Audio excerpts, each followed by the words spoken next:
The word chai tea doesn't make any sense. Chai means tea. It's tea. Doesn't make any sense. That's stupid. That's dumb. I said that to my brother and he said, you got that joke from the Spider-Verse. I had never actually seen the Spider-Verse movies, so I had to watch the Spider-Verse movies only to hear a very mediocre joke from one of the Spider-Man. I thought of that first. I was angry. No original thoughts. I don't have a single original thought on earth. No original thoughts, huh? I was at a local Coney Island in Detroit and I was talking to this big conservative guy and I was critiquing America and he said, well, you can just leave the country. You can just leave the country if you don't like it.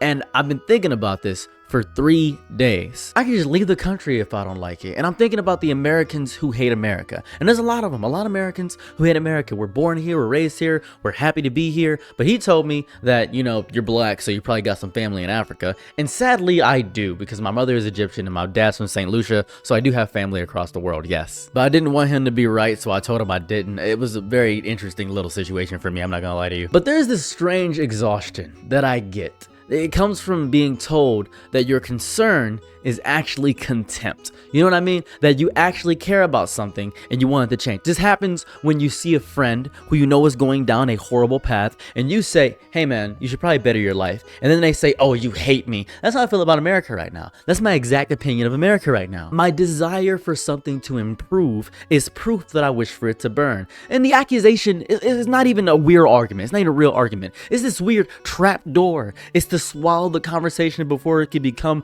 uncomfortable. Oh, hold on a second. You're telling me America's bad? I've lived here my whole life and it's never been bad for me. You are white. Shut up. Oh my God. Oh my goodness. Well, I'm black and it's been good for me. I don't care if it's been good for you. It's been bad for me. It's been bad for most people. It's been bad for the poor. And there's poor white people. Yes. Oh my goodness. I'm poor and white and I'm autistic and this and that. Shut up. Let me complain. Just let me complain for like 3 seconds, please. I was gonna crash out. I gotta calm down. I became really heated. It's because I don't have my Wheaties. I didn't have my Wheaties. I'm not me when I'm hungry. I don't have my Snickers in my body. America only works if love is defined in silence.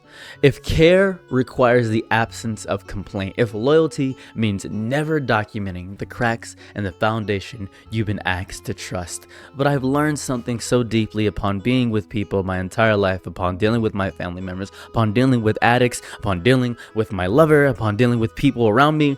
Silence is not love. Silence is maintenance.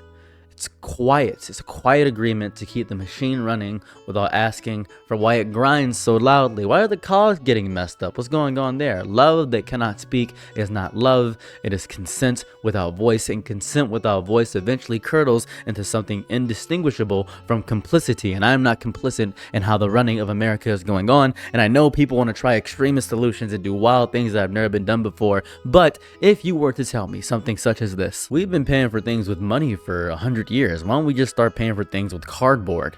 How about we do that? Cardboard. And because you don't have a bunch of money and you have a bunch of cardboard, you decide, hey, I could start paying for things with cardboard. That's exactly how I feel about Donald Trump right now, by the way. We don't have any money, so we're going to start paying for things with cardboard. And by cardboard, I mean tariffs. And we got a lot of tariffs to give people, so we can just start paying things with tariffs, which is stupid and it's going to ruin the economy. And I'm angry about that deeply. But I'm more than just tired about the tariffs or Trump or inequality or racism or injustice or the fact that I can't pay my bills. I'm beyond tired of that. I need America to be so much better because this dynamic mirrors a more familiar domestic exhaustion. Imagine this, if you will. Imagine working a job for years. You show up, you carry the load, you keep the lights on, and the deadline's met, you do it, and slowly, imperceptibly, the job reveals itself.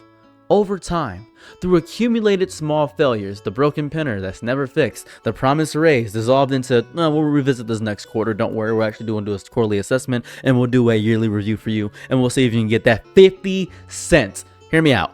50 cents raise, not even a real big raise. If you get a 50-cent raise increase and you think that's a lot, you're a psychopath. Just want to point that out. 50 cents adds up over time. Are you going to stay at that job for more than a year? Are you really going to do that? You want to work at McDonald's and get that 50-cent rate? You're crazy. You are insane. And then over time, the sense that your energy is being converted into someone else's comfort over time. You still take the paycheck. The benefits matter. You need dental. You need to actually live. The bills remain. Leaving is not just this simple equation. So you stay, and the staying becomes its own kind of friction, this low-grade heat that never does quite dissipate. That is what it's like being in America, being at a really bad job that you have to have because you gotta eat. You gotta eat. Most people do not complain about jobs they never cared about. The frustration comes from investment, the hours, the identity, the hope placed in something that promised stability and delivered this slow grinding depletion. That same calculus operates on a national scale. To critique this country is not to reject this country. It is still America. It is to register the gap between what was promised and what was delivered. If I get a package, it was promised on Tuesday, and I get it on Friday, I'm being a little bit peeved, right? But if it happens every time I get a package, I'm gonna know something's wrong. You know what I'm saying? You know what I mean? You know what I mean? Because we got a quiet erosion of dignity. We got low wages. We got low rights. We got low care. Everything's low. And the highest of the high are enjoying it. And we're forced to bottom feed. But that's trickle down economics. Hold up a second. He's tossing down a piece of his filet mignon. Hold up. I'm going to eat that. And I missed the bite. And I end up biting my own tongue. And I need health care because I just bit my own tongue. But I can't afford the health care. And they say you can get a private health care, actually. You can privatize it. And then he says, don't worry. We'll give you $2,000 to buy your own health care. And you say $2,000? That's not going to help with my health care. And he says, why? $2,000 is a lot. That's 3 zeros. That's a lot for people like you. $2,000 is my rent. That's not going to help me out. It's not, well, you should manage your money better. You should do that. That would be fun. That would be great. Wouldn't it? Wouldn't it be fun if you manage your money better? No, it wouldn't be fun if I manage my money better, because I'm trying to manage my money better, but I keep having all these issues pop up, all these expenses, these $500 issues that keep popping up. I need groceries. My car got broken down. Actively, I fell and I got hurt because it was black ice because nobody's paving these roads because our infrastructure sucks. And it's horrifying. And then it keeps happening and saying, well, that's a personal issue. You shouldn't have fell in that black ice. You shouldn't have had that happen to you. Well, I wouldn't have had it happen to me if the systems were working as they were intended to be, and the systems are working as they intend to be, so I'm ruining my life and I'm destroying myself over this nonsense that keeps happening every single day. And it sucks. It sucks. But we're just told to live with it, and it's fun. It's great. And that's my critique of America overall. It sucks. You cannot reframe what I want as maintenance as some sabotage. Asking for functional healthcare is not wishing for collapse. Demanding accountability is not treason. Expecting fairness from a system that claims fairness as its core identity is not radical. It is the bare minimum of participation, the literal bottom floor of participation. That's what it is. A machine requires upkeep. To point out leaks, the worn belts, the overheating components is not to call for the scrap heap. It is to insist that the machine could still function as intended. I'm asking you to function this as intended. Please, please, please. I do not hate America. I hate what America is. Is that make any sense?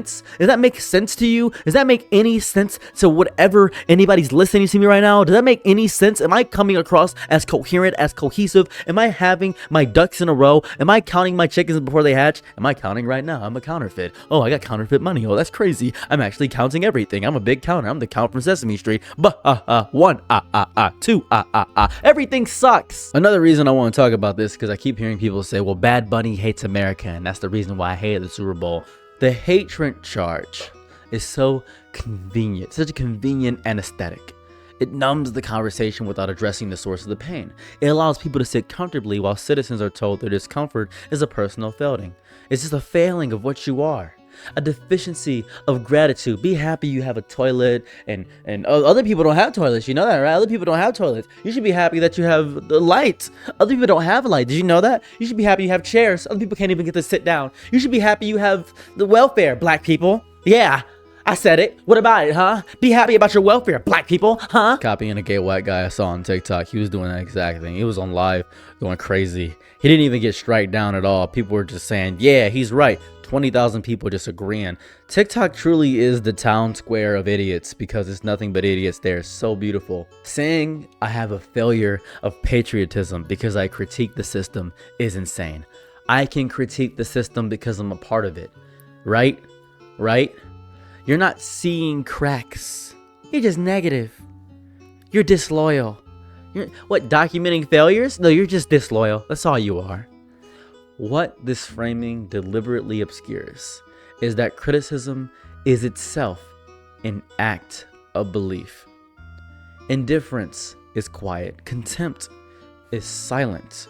The people who stay, who document, who demand, who refuse to stop asking for better, they are not outsiders throwing stones at a distant fortress. They are insiders living inside the building, pointing at the leak in the roof, asking why the rent keeps rising while the repairs never come. That's what's going on. That's not a voice of hatred. It's someone who was promised a home and received nothing. Homelessness. Someone, oh my God, this is important. Let me just, this is a side tangent, just hear me out. I was arguing with this sultry far left actual failure, and they said you can't say the word homeless, it's houselessness. And I was so angry because I've been homeless before, and I said it's just homeless, it's mean to the homeless. I said mean to the homeless, what? Shut up. What? Oh my God, this is such a non-issue. You know what's mean to the homeless? Them not having a house is what it is. He said we should use softer language to, you should shut up and stop letting your privilege infiltrate spaces where people are not privileged is what you should do. Oh my God, the white performative liberals piss me off so bad. Oh my God, and it's always them. It's always them. It's never anyone else, right? It's never that. The only time I ever encounter it among any other communities is probably black people who grew up being hated by other black people, and now they're taking it out on other people. They're saying, well, now I get to be the bully. That's all I ever experienced, right? It's these anime weirdos, right? And I'm an anime weirdo myself, but it's these anime weirdos who coagulate into these groups, and then they get really pissed because somebody points out a distinction within the matter. They say, yeah, that's a little bit strange. You were Naruto running through the halls and you were really musty. Well, I didn't deserve to get bullied. You did. You tried to do fang over fang in the classroom, and then somebody punched you in the face because you were saying enough is enough. And you tried to yell like Goku, and then you said command man, and then I punched you in the stomach is what I did. I was bullying anime kids when I was younger. Grow up. I didn't grow up watching anime because those guys creeped me out. They really did. They were reading Rosario plus Vampire. They were reading Hatelia Axis Powers. It was strange. I didn't like any of that. I didn't like any of that. And then one time I tried to watch an anime, and we're watching Orange High School Host Club, and then I said, are those two brothers kissing each other? And they said, well, it's just a joke, it's just a joke. And I said, that's strange. And then they had a little boy, Honey Senpai. This is Honey Senpai. This is Honey Senpai, and these are the twins I'm talking about. And then they found they were, oh my God, they were fetishizing these people. It was so I was younger, and I was like, this is a little bit odd, doesn't it? Look, a little very provocative. This is a really horny show, and it's not horny. It's romance. It's fun. I do like Orange High School Host Club, but not for the aforementioned reasons. But I like the song at the end of it, the run 1,000 miles while I'm barely breathing. I like the English cover of the song is what I like. I think it's really cool, man.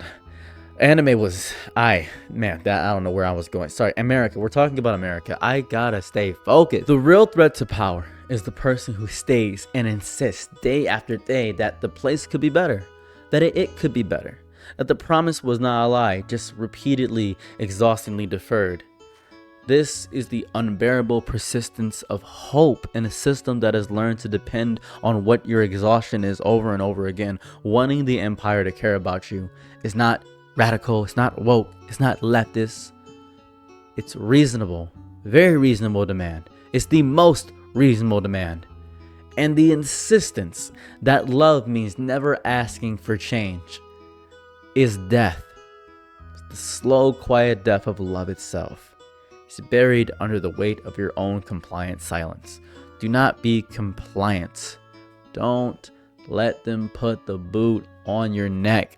Please ask for better. In any event, let me know what you think about America and Americans that hate America. I know I went on a bunch of tangents, but hey, that's my channel. Welcome to the real world. Have a good day. I have been me. If you want to support me in any capacity, I stream Monday through Friday, 9 o'clock to 12 o'clock at night. I know it's pretty late, but you get to enjoy me at nighttime. Maybe go to sleep to my voice.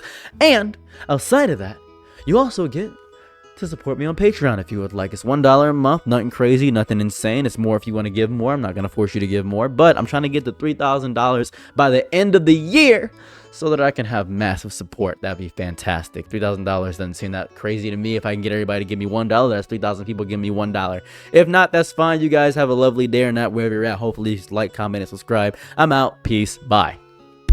I'm your Nick and night, be my Laurel.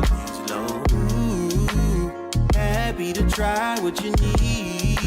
Your world, I love to live in it. Ooh, I love the ride when you